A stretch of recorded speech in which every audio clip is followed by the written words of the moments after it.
بسم الله الرحمن الرحيم والطور وكتاب مسطور في رق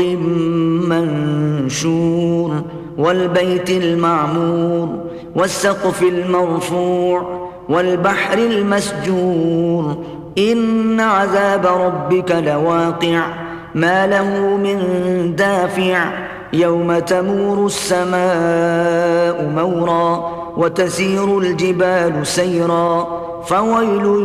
يومئذ للمكذبين الذين هم في خوض يلعبون يوم يدعون إلى نار جهنم دعا هذه النار التي كنتم بها تكذبون أفسحر هذا أم أنتم لا تبصرون اصلوها فاصبروا